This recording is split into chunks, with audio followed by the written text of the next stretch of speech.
Guess Miss Grass-Fed Girl to arrive. Hello, happy belly lady. How you doing? It's good to see everybody.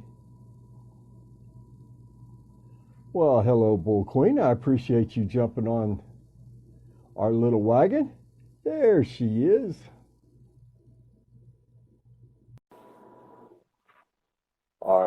My guest today is here. Wait for her to join up. Hello, Kaylin. Hi, Brett. How are you? I'm very well. I appreciate you doing this so very much. How are things? My pleasure. How are things in Nashville this morning? It's still morning where you are? It's hot, I'm sure. Well, listen, I appreciate so much you coming on. You've got this incredible story. You're an amazing content creator, and you're consistent, and you have this wonderful, calm demeanor that I've appreciated and admired from afar. And I wanted to give folks a chance to get to know a little bit about you, and then we'll dive into some of the craziness that is being a carnivore from your perspective. So if you would just give everybody a little synopsis about you and what you do, and maybe tell us a little bit about how did Grass-Fed Girl become this awesome carnivore force on the internet? Okay, well, I grew up like most people on a standard American diet. When I was about 3 years old, my parents got divorced, and I think that kind of started my eating problems because everybody was sad, and so I was just eating for comfort a lot with my dad, and with my grandma, because it was a big shock for us all to be separated and all that. So that kind of started it off. And I mean, I start there because I really believe that these kinds of traumas like go through our whole life, and people don't think that it's affecting them, but I think it does. And those were my role models, my dad and my grandma, and they dealt with stress through food, and so did I. And I mean, I was happy pretty much, because I was really close with them, and they were with me all the time. And so it was a good childhood, I guess. I mean, I had a lot of bad times in high school and in middle school, but then I went to college, and I had actually in high school I discovered dieting, and that was pretty bad because I was like kind of starving myself, and then I was binging. After I would starve myself all day, then I would eat a whole bunch, whatever I could find. And my parents didn't have a lot of junk food around. By that point, it was my dad and my stepmom's house, and they didn't have a lot of junk food around. So whenever I was around junk food, I would just completely lose my mind and eat whatever I could. And then when I was in high school, I learned how to not eat. And then I learned how to exercise like crazy, like for hours at the Y on school nights. I would go, wasn't studying, I was going to the Y and doing like cardio. Wow. So I learned about that, and then I got to college, and I was like, I'm just gonna have fun. I don't want to worry about what I'm gonna eat.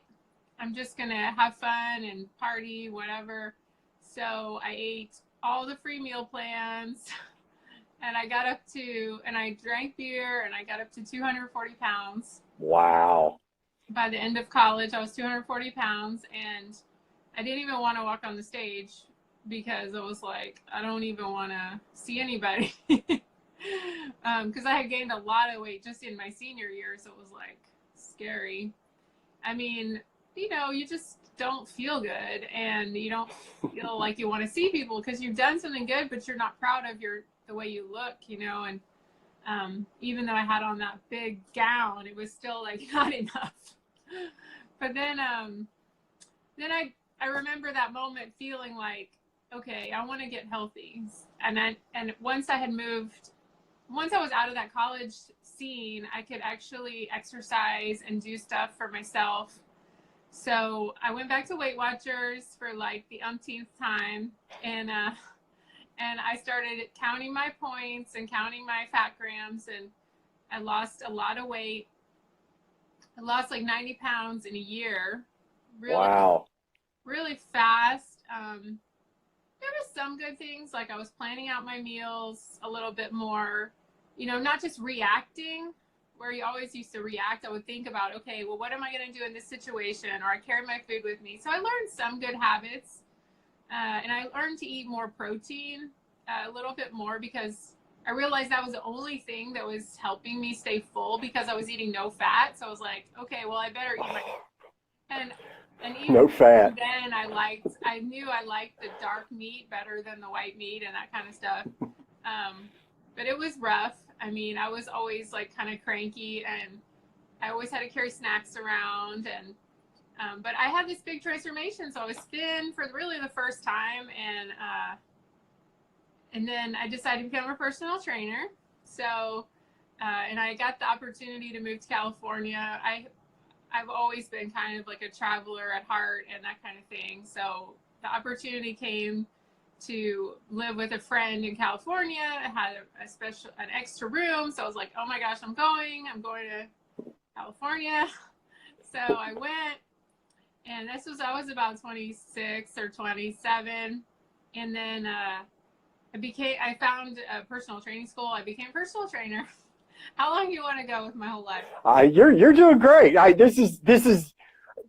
I'm piling up a list of things to comment on, but basically what you've described at this point is you were in a constant state of war with yourself on various levels from a very young age, and you know, you roller coastered, you practiced various forms of approved starvation, for lack of a better phrase.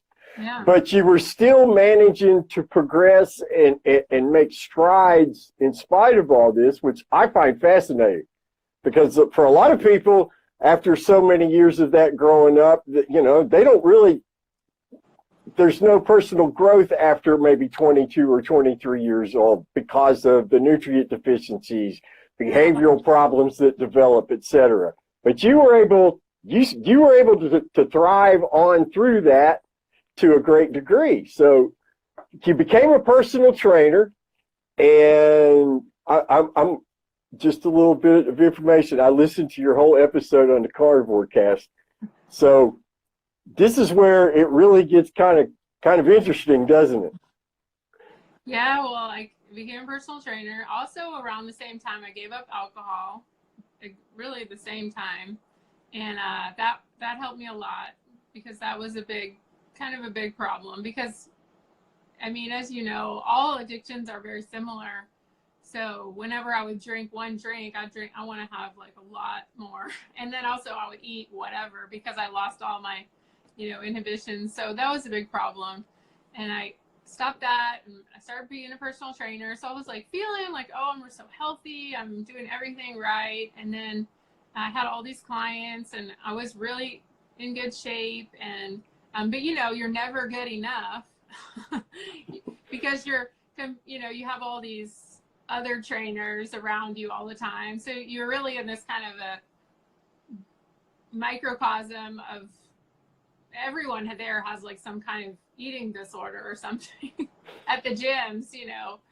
And then I mean, I even had a manager who was doing all those fitness competitions, and he was really sad. He actually died from doing all, I mean, you don't know the cause, but I feel like he had worn himself down so much from those competitions that he just caught like pneumonia or, you know, something like that. And it was just like, what? You know, he was my age, you know, he was like 27 or 28. I mean, it doesn't make any sense. I mean, anyway, and he was my manager, so that was sad.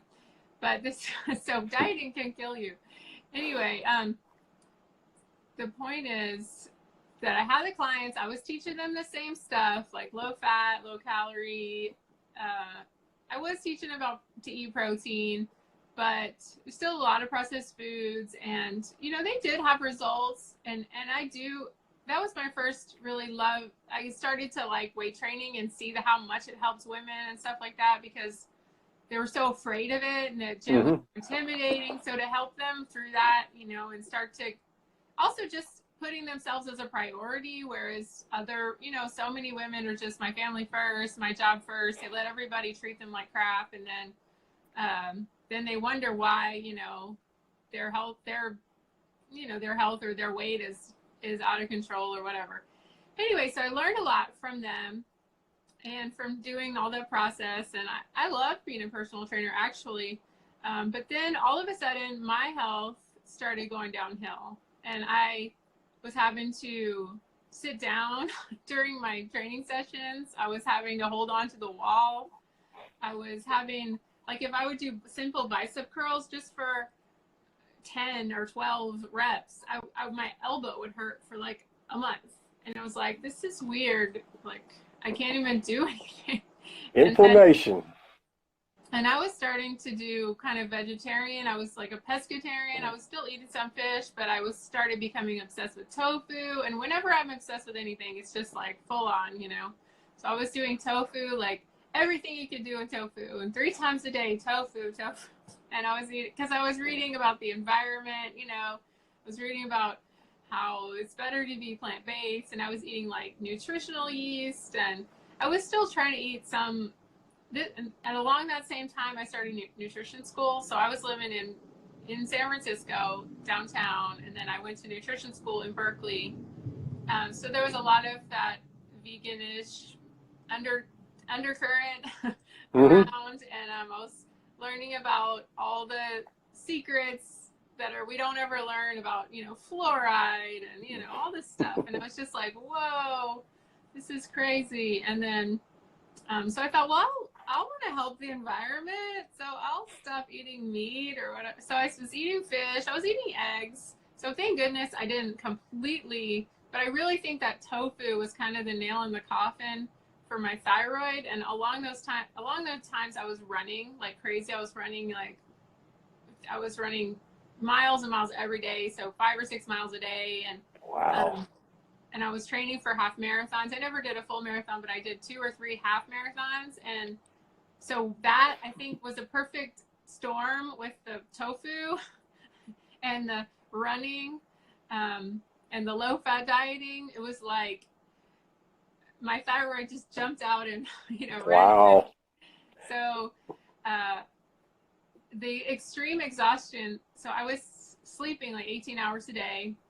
Gosh. I mean, I would have a training session, because usually trainers work about 30 hours a week. So I would have like 6 training sessions in a row, and then I would sleep as long as I could. Or maybe I'd have 3 in the morning and 3 at night or something like that. And I would sleep in the middle and then sleep again. It was really weird, because I always had, I wasn't like the most energetic person, but I was fine. It wasn't like I had to sleep all the time. And then, so I was sleeping just a crazy, crazy amount, and I didn't know what to do. And I'd actually met a naturopathic doctor her office was next door to the gym where I was. And I asked her, like, what's going on? And I went to a real doctor, and I got some tests done, but they couldn't really interpret them, I had the thyroid test, but they couldn't really read them. They just said I was getting older and I needed to change my... Oh my gosh. Gosh. I needed to, and I said I'm starting to gain weight. I don't understand this, because I'm running and I'm eating like nothing. And they said, well, you're just getting older. You're about 30 now. You just have to accept it, and like maybe change your birth control pill. And I was like, what? That's just mind-boggling to me that they couldn't discern that you had a thyroid problem from and this is a regular lab, regular doctors. I think it was even an OB/GYN. I can't remember, but I think it was.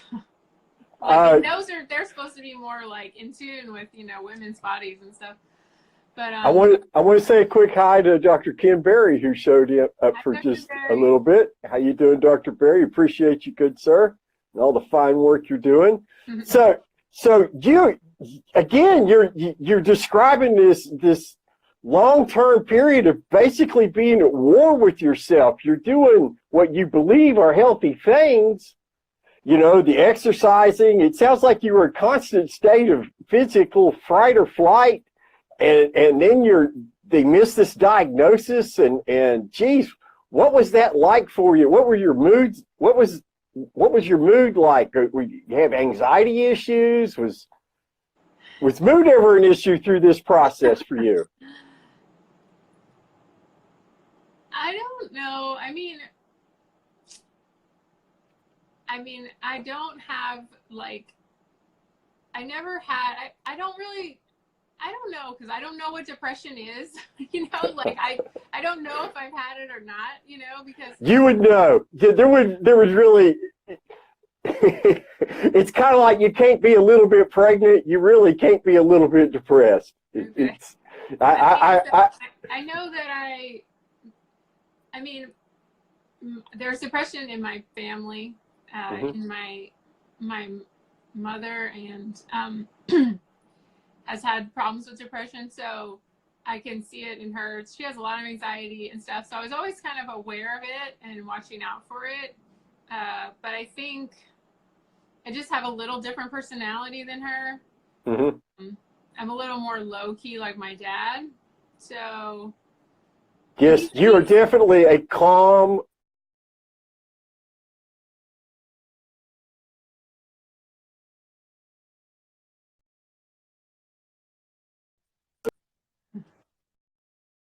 Okay, there you are. But I just find it incredible. That just goes to show you have a lot of people do have a strength, a genetic capability to endure the kind of torture that you were putting yourself through. Yeah. And managed to come out surviving it. I think it came, I was married then, and my husband's a really strong person, and he was helping me just with emotional support, and that helps. That's immense. And I think he's kind of like my dad in that he's always like, everything's fine, I'm here, it's fine, So Mm-hmm. I think that helped a lot. We hadn't been married very long then, but I had him to lean on and stuff. That helps. That's a huge thing right there. That's enormous because, when you're married in that situation, if you're not getting that spousal support, everything's 10 times harder. I'm blessed to be in a beautiful marriage. We've been together for 23 years. I also had the experience of being in an unsuccessful marriage. So I've got experience on both ends of the scale. And when you don't have that support, everything's just so much harder. Now, how did you finally get the Hashimoto's nailed down? Well, so my friend that was nearby, and her office was nearby this gym, and I showed her my results, and she said, "Oh, you need to be on thyroid medication," just like right away.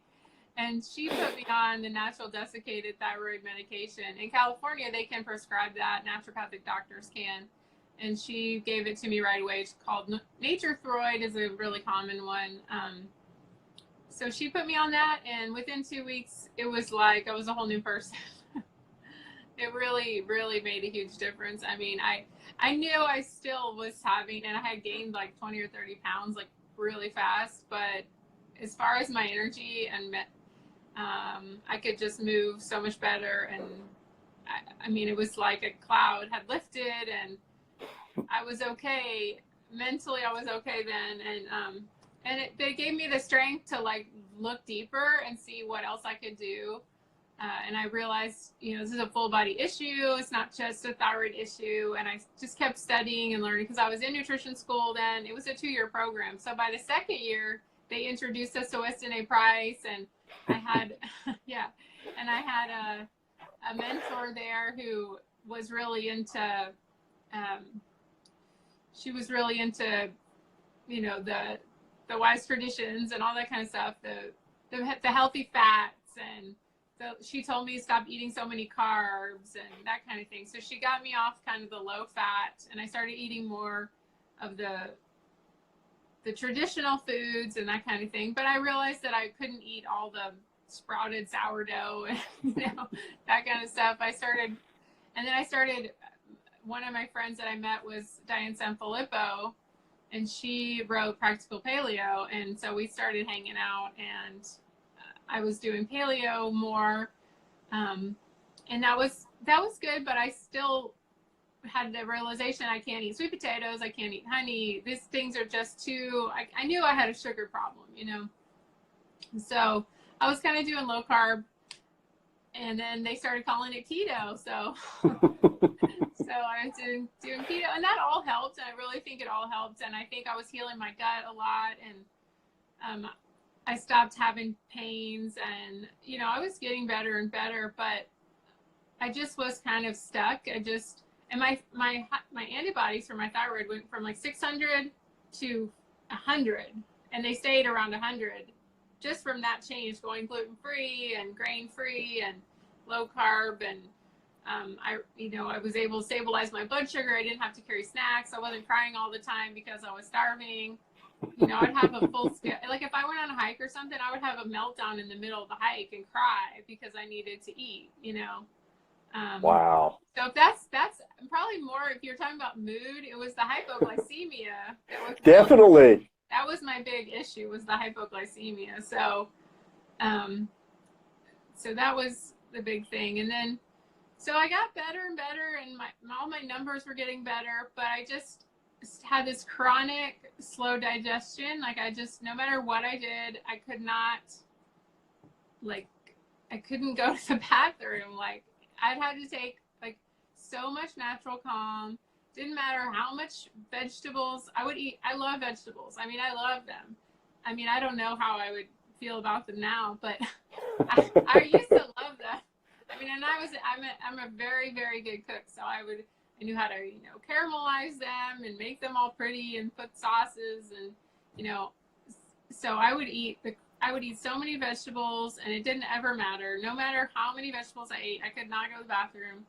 I mean, I would eat whole heads of broccoli and whole heads of cauliflower, and you know, My a whole goodness. tray of Brussels sprouts, and you know, it didn't matter. An oxalate nightmare. I know. That's what kills me about people always say on these comments. It's like, but what about the fiber? I'm like, I did the fiber. It did not help me. Oh my goodness. And it's a common story. I mean, we see it time and, you know, my own personal experience. The fiber went away. All my digestive issues that I had my whole life vanished and have not returned. So you learn about it. You've gone low carb. You're making strides. Okay. So about what year was it, and how did you discover carnivory? Well, my sister, she had two babies pretty close together, and she had never lost the baby weight from the first one, then had the second one, and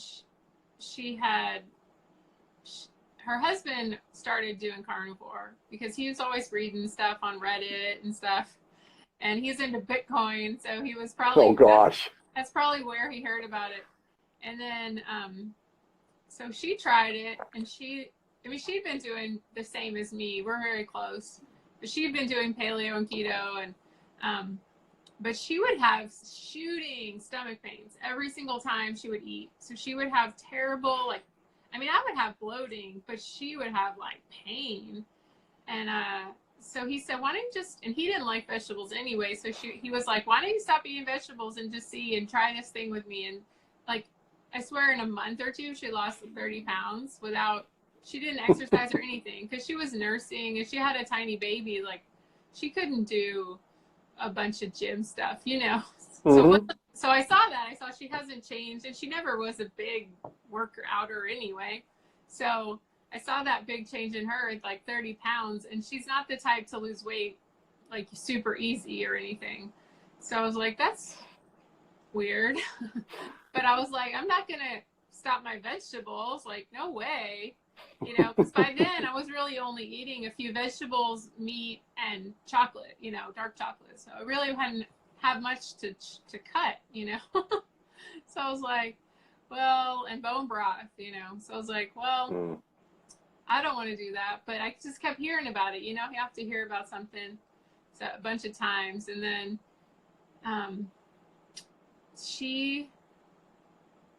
so I heard about it from her. Then I heard about it from another friend who was helping me with some coaching for my health, and she was saying, I think you should do it for your constipation. And I was like, I mean, I really want to do it, but I just don't believe it's going to help me, you know? And I just kept hearing it. So finally I said, okay, I'll do it for 30 days. And I'll just do it for 30 days because I was going to be home. I wasn't going to be traveling. I was like, I'll just do it. And they told me, you eat as much as you want. And that sold me. I was like, okay, well, if I eat as much as I want, then I can do it as long as I'm not hungry, you know? So like, all right. So I did it, and I lost like 10 pounds the first month. So and it's so hard for me to lose weight. Ever since I gained that weight from the Hashimoto's, it just like stayed on no matter what I did. And even though my thyroid was looking good and stuff, it just wasn't going to come off. And then, so to lose 10 pounds right away, I was like, I'm hooked. And then, well, did you have any, at the end of that 30 days, before we I lose the thought, were there any other things that you noticed that improved just the first month?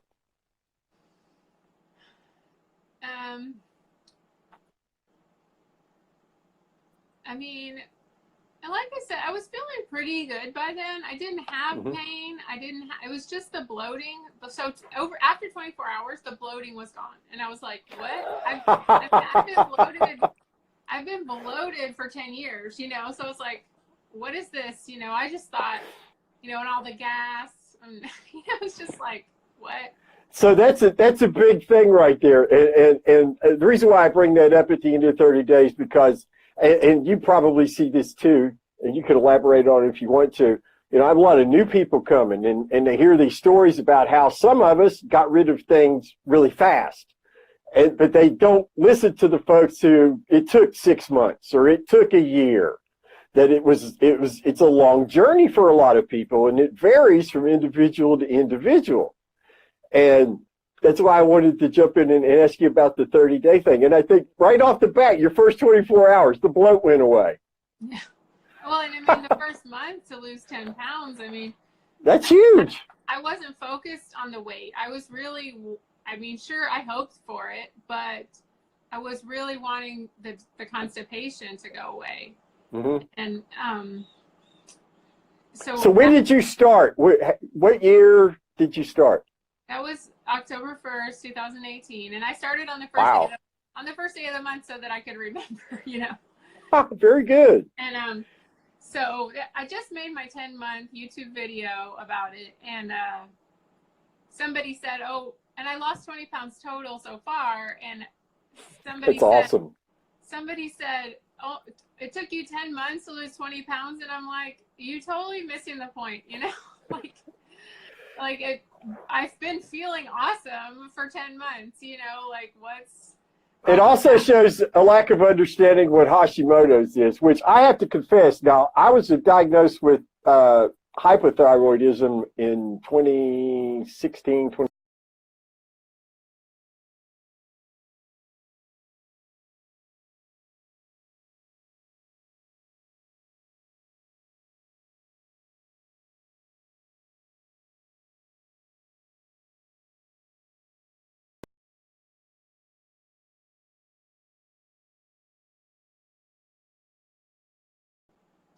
There it goes.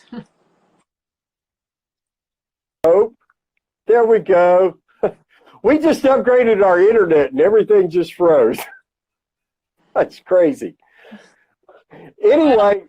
Could be me or you. Well, that's okay. These things are going to happen. What was the last thing you heard me saying? So don't repeat this. Just the people miss the forest for the trees kind of thing.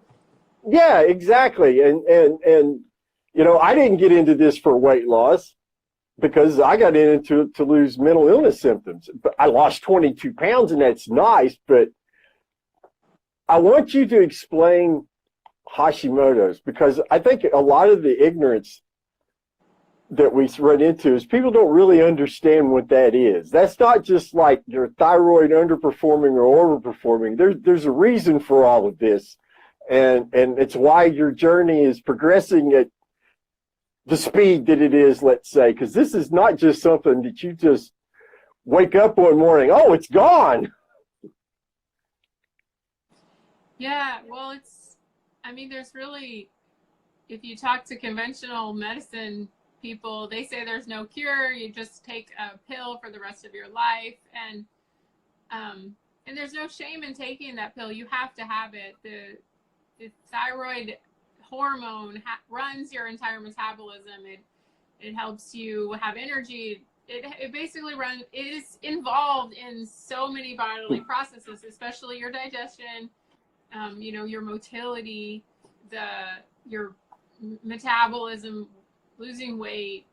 I'm sure even sleeping, everything. It really, it runs so many things, or has its hand in so many things, and you can't live without it. So even if a lot of doctors will just cut it out when people have problems, like they'll cut it out, and then you end up with this big scar. And I can see that when there's cancer, maybe I can see when that's really maybe a good thing to do. But I feel like there's a lot of things we can do with our own dietary changes before it needs to come to that. And but some doctors, it's like, you give them a hammer and they will look for a nail. They want to just cut things out of you.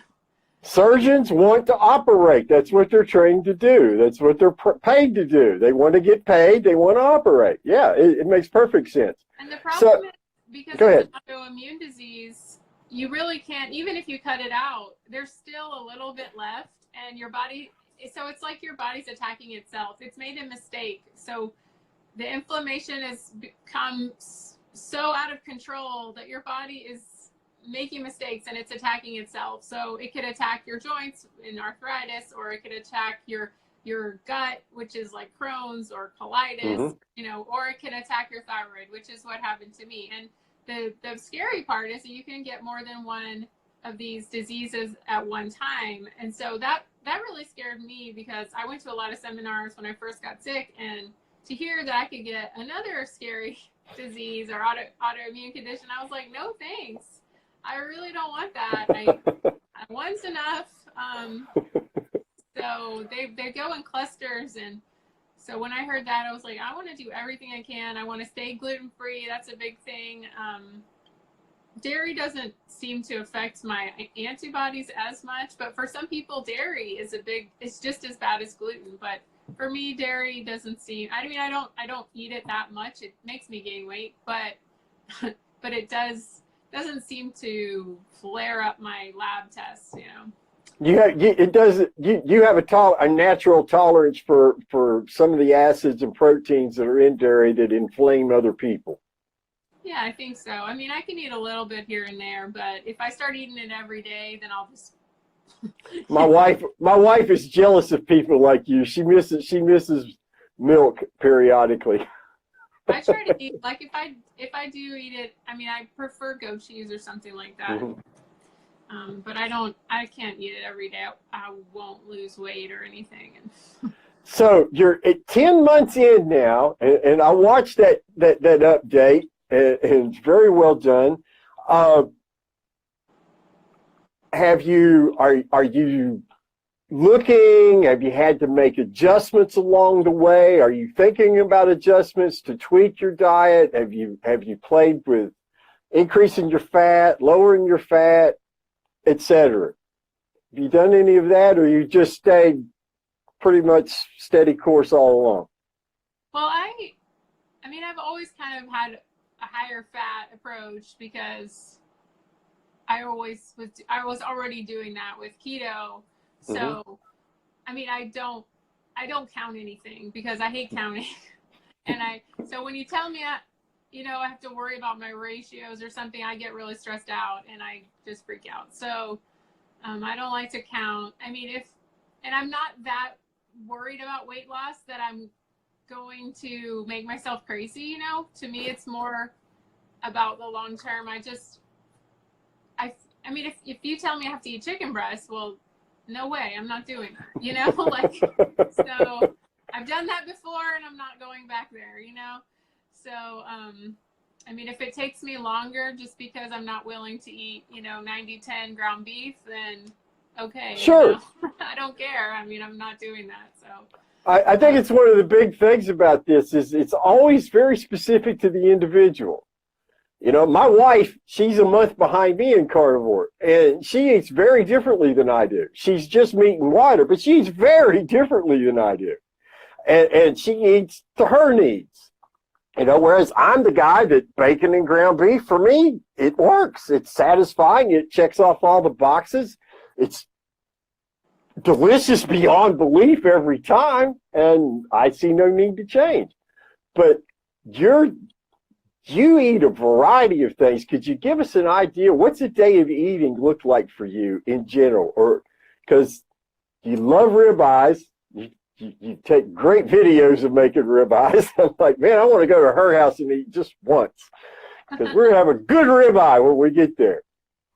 Well, yeah, sometimes I'll eat ribeyes. I kind of got a stomach bug for a little bit, and then I haven't picked up as much with the ribeyes yet. It's like my stomach is still like, so I've been kind of in a ground beef. Even for a few days, I was eating chicken, like chicken soup and stuff, because my stomach was just like jacked up. But then, so I've been doing more ground beef lately, and I've been messing around with jerky. I got a dehydrator. It's an air fryer, but it dehydrates. So I've been messing around with jerky this past week. I mean, I go through phases because I am a food blogger. I'm a cook, so I like to fool around with things. And like last week, I was making chaffles, with the cheese and the eggs. But like I ended up having a binge on cheese, and I was like, this is terrible. And I had to I made the video, and then I was like, okay, cold turkey on the cheese now. So, I mean, I go through phases, but I try to eat a little bit of liver at least every few weeks. I mean, I don't mind it. I'm not going to say I love it, but I do. I can eat like pate and stuff like that. I mean, I don't need a lot of variety, but sometimes I eat with my sister, so whatever she's having, if she has something thought out, then, because she has little kids, so I'll go over there and hang out with her, and so it's just kind of like whatever. And my husband, he likes a lot of seafood, so at night, sometimes we eat seafood, and he likes chicken, which I don't really care about chicken, but he wants wings, so, I mean, I'm not going to make two things, it just depends on who I'm with. My dad likes steakhouses, so we'll go to steakhouses. It's just, I mean, I have a big family, and they're all here around me, so it's that's great. Whatever's going on, like today I'm going to a barbecue, and there's going to be hamburgers there, but I'll probably take I have some steak in the freezer, so I'm going to take it.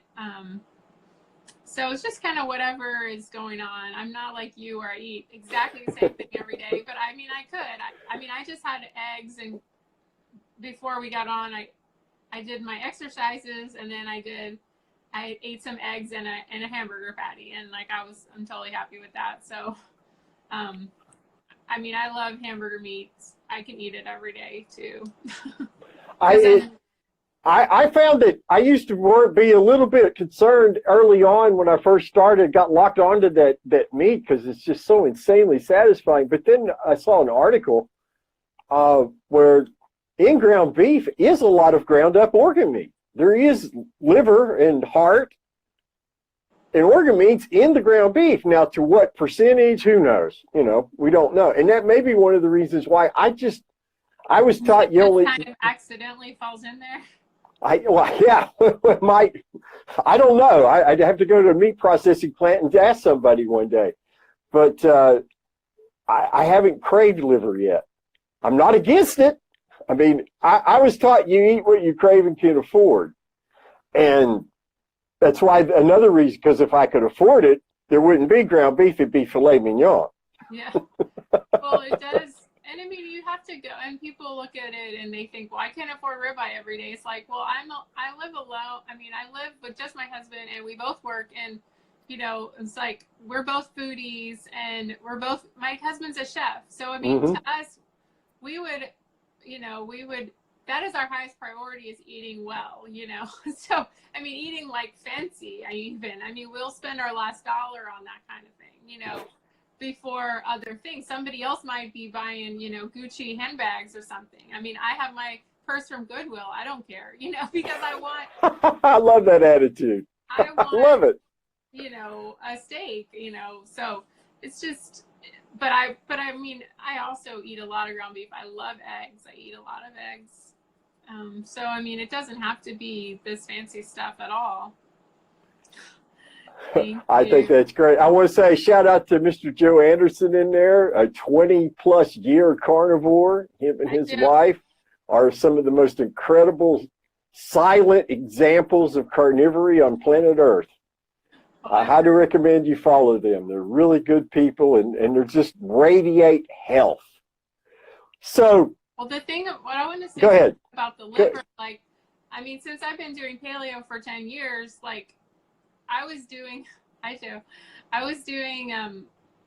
nose to tail from way back then, you know, so it's not something I'm just new to, you know. I've been doing bone broth, I've been doing the Weston A. Price stuff for years, so it's not like I just up and started eating liver, you know. I mean, I've been doing that forever, so to do nose to tail was nothing new for me, you know. That's awesome. And I mean, so you didn't have all those prejudices against liver and other things that a lot of us grew up with. Because when I grew up, chicken livers were the worst because Mom would fix chicken livers and it would smell like chicken. So until you ate it, and it didn't tell you it wasn't chicken. And I was like, that's unfair advertising. And then when you smelled, you know, beef liver and onions, well, then you just. And at my house, all hell was you ate what was served. It wasn't like you had a menu that you got to choose from. Oh yeah, I mean, same thing at my house. I mean, but it was mostly like some kind of Cooking Light magazine, you know, concoction. So your husband's a chef. Is he keto? You talk like he likes a bunch of different, or is he carnivore as well, or is he just standard American diet, whatever he wants? I mean, he's more on the keto side of it. I mean, he does it most, like when we're together, you know, I can't control what he's doing outside of the house or whatever. But I mean, when we're home, mostly it's something like either keto or paleo-ish, you know. So, but then when he goes, you know, maybe he goes on vacation or goes to visit his family or something like that. I mean, I can't, you know, but for the most part, from day to day, it's kind of, like we don't eat a lot of grains and a lot of things like that around here. So he's got used to that. And so, I mean, I would love for him to do it, but he's just not there yet. So it's my experience that spouses, he probably will eventually jump on because he's watching the transformation that you're experiencing. And it was very similar with me and my wife. She watched what I was doing. And she was like, I'm never going to give up my pasta. I can't live without pasta, you know. And then finally she's looking and thinking to herself, and she said this in her own recent interview on Carnivore. She's like, he's looking younger, and I'm not. That's not right. Because she's always looked younger than me. I mean, she got carded for wine when she was 45 years old. Oh, wow. I mean, you know, she's always looked way younger than her age. And you know, that's why I always encourage people, if your spouse isn't on board, just set the example, be patient, and if eventually they'll see, hey, this is worth trying. So you're 10 months in. How is your Hashimoto's? How is all that? Is it continue to improve? Your blood values continue to improve? What's your energy like? Give us a summary on that, if you would. I mean, my doctor, I go to a nurse practitioner, and she cut my dose back from 125 to 90. Awesome. And that was a few months ago, so I think I probably due for another cut. But I'm due for another test and another cut. So I need to go and do that, because I think it would be another reduction in medication. I'm just sleeping really well. I mean, I have to really keep up with my salt. I have to be really careful about my salt. That is just super important. I think people don't.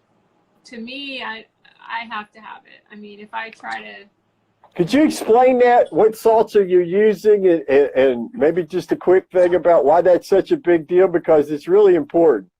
See, yeah, right here at my computer desk is. Okay, on the wrong hand. Okay, here you go. This is my salt. I've got one of these that I feed out of all the time. So like that's what I found was the biggest problem with my digestion. So it took about 6 months for me to figure out that the salt was affecting my ability to go. So it was like when I had the salt, I could go, but if I didn't have the salt, I couldn't go. So I was like, okay, this is a big problem. Like, I need to stay on top of this, you know. So, but it wasn't the fiber. Are you sure that deep down you don't need some Metamucil? I mean, seriously. Yeah, I need some. This should be flax seeds, really.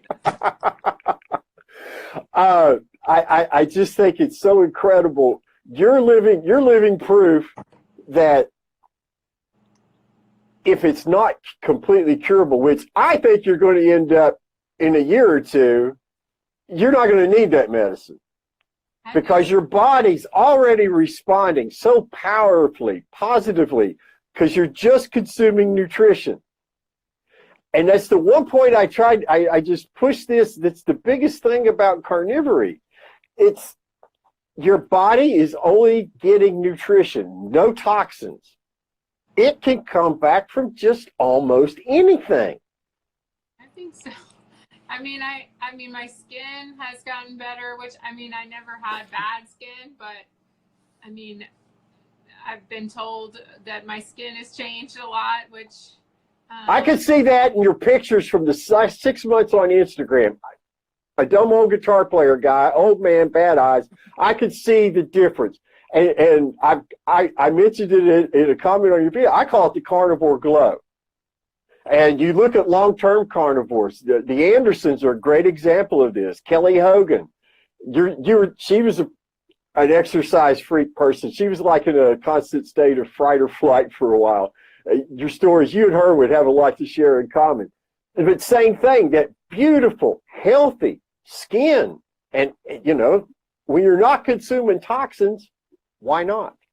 Well, and when people are paying, you know, so much money for all this surgery and it's pills and potions, and it's like all you have to do is just eat some, you know, some eggs and ground beef. It's pretty amazing, I think. No more springing for, you know, think of what they spend on Botox treatments a year, some women, and men too. Men are just as vain in many ways that way. Putting toxins into your face, right?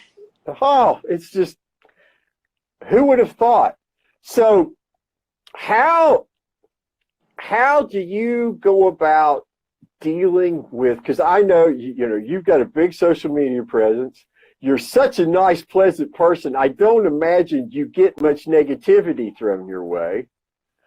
But I'm also going to believe that, yeah, you do get some thrown your way. And that probably for somebody who's laid back as you are, that could be an issue or a problem at times. Have you run into that with family members, perhaps? If you had problems with friends looking at you going, are you me? Are you just me? Are you serious? Are you crazy? Well, I think, I mean, when you've been doing this for a long time, I mean, when, you know, it starts out with no bread and they're like, oh my God, you don't eat bread. Oh my God, you don't eat pasta. You know, why? And then, I mean, at least now you can actually say, because you look healthier. Like before, I didn't lose any weight and I'm like, I don't eat any of this stuff. And they were like, but you don't look healthy, you know, or you don't look thin or whatever, you know, which I didn't really care that much because I was always worried about my autoimmune condition. I wasn't worried about that as much. You know, the biggest thing to me was not getting sicker and stuff like that. But I mean, I've been online for so long. Like I started my website in 2010, which is Grass-Fed Girl, which is keto recipes and stuff. So I think it's just, you've seen it all, you've done it all. It's just like, whatever, you know. Just kind of rolls off your back. It's just another day. I worry a little bit about, you know, because I am so excited about this carnivore, and it's kind of given me a new lease on life with my business and with my with YouTube, you know. And so I worry that there will be some sort of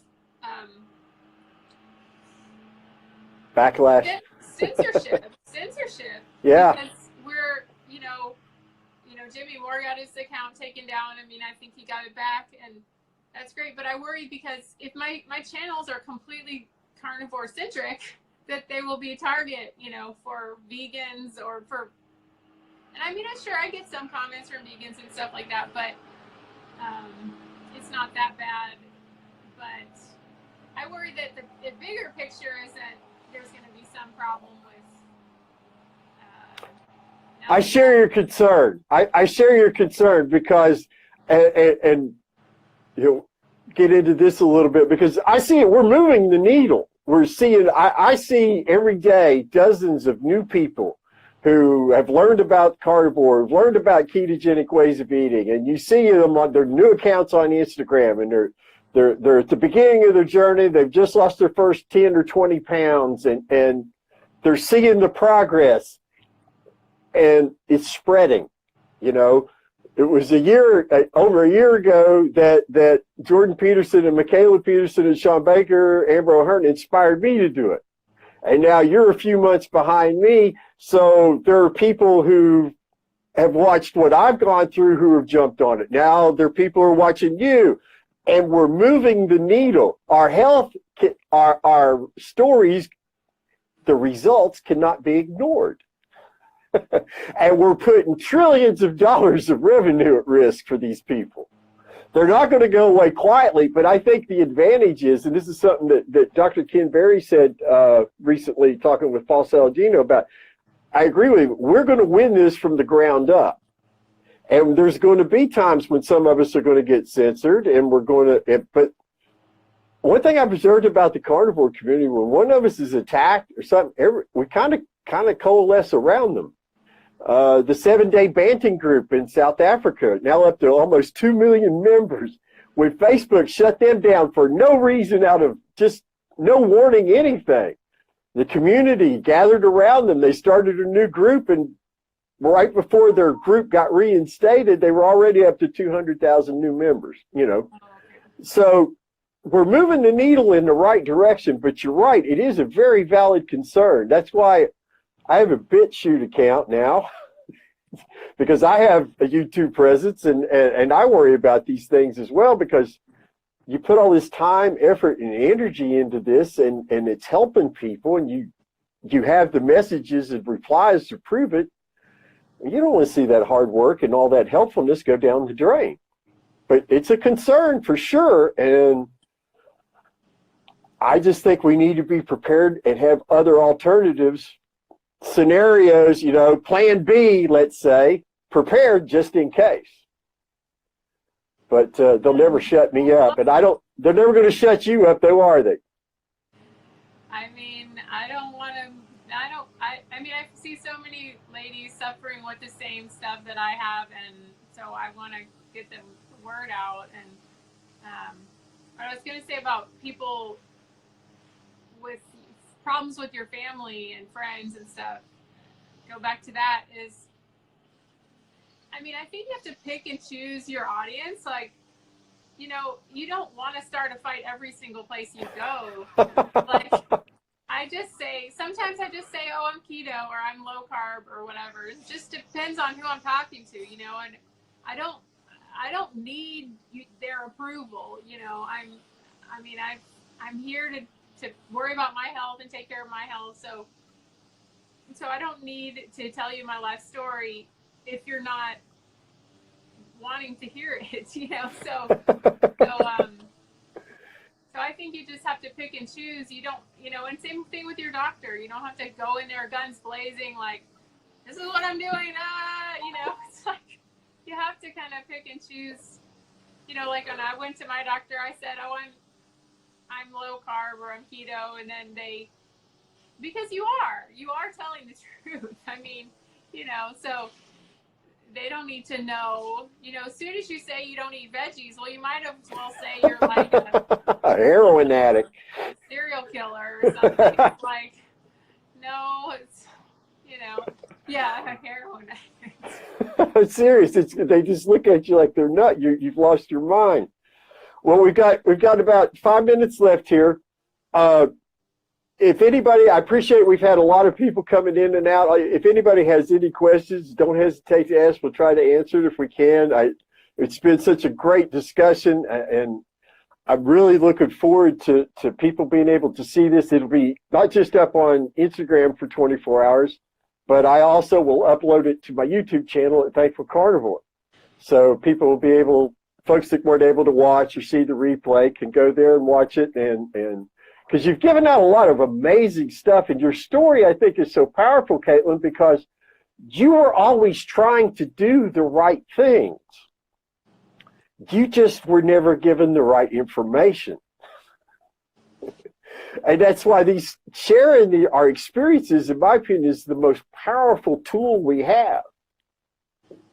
Yeah, I mean, I remember I heard about the carnivore movement a really long time ago, but I was just into keto and paleo, and I wasn't ready to hear it. You have to be ready. You have to be fed up with what you're doing enough to try it, so. I agree completely. It's something that I want to encourage everybody who watches this on a replay or whatnot. If you've been a compliant patient, you followed your doctor's orders, you've done your exercise, you've measured your food, but you're still getting sicker, your meds have been upped, things just, and it's 5, 10, 18 years, however many years down the road it is, maybe it's time to think a little different.